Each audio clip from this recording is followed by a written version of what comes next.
La patiente que vous voyez derrière nous vient juste d'arriver. Elle vient pour un problème respiratoire, d'infection respiratoire, fébrile. Et dans le contexte de cette pandémie qui existe actuellement, elle est très fortement suspecte d'une atteinte du Covid.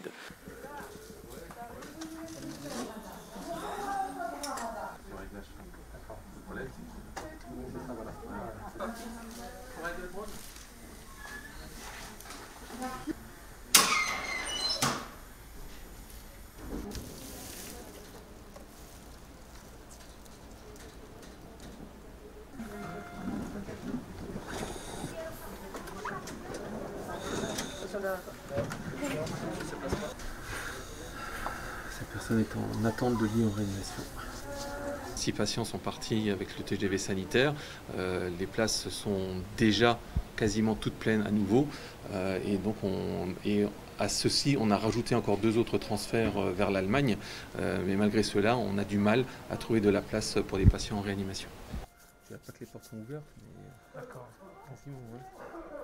On n'est pas préparé à ce genre de vague, on n'est pas préparé à cette intensité et surtout à cette intensité qui dure sur plusieurs semaines, ce qui fait que ça désorganise totalement non seulement les services mais l'ensemble de l'établissement et de ce fait il faut se réorganiser en permanence.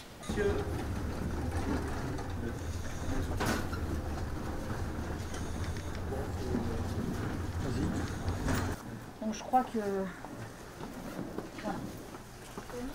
Émilie ? Le plus dur, c'est de ne pas savoir ce qui va se passer demain. C'est de ne pas savoir combien de patients vont être mis sous respirateur artificiel, c'est de ne pas savoir combien de places vont être disponibles. Et malgré toutes nos anticipations, on a l'impression d'être toujours en retard d'une voire de 2 cases par rapport à la réalité de terrain.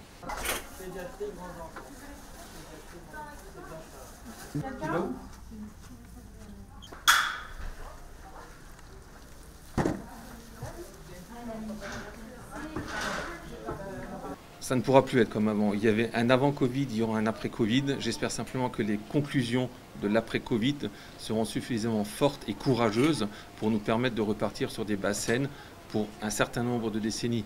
Il ne faut pas se leurrer. Les épidémies de ce type-là, elles vont se répéter.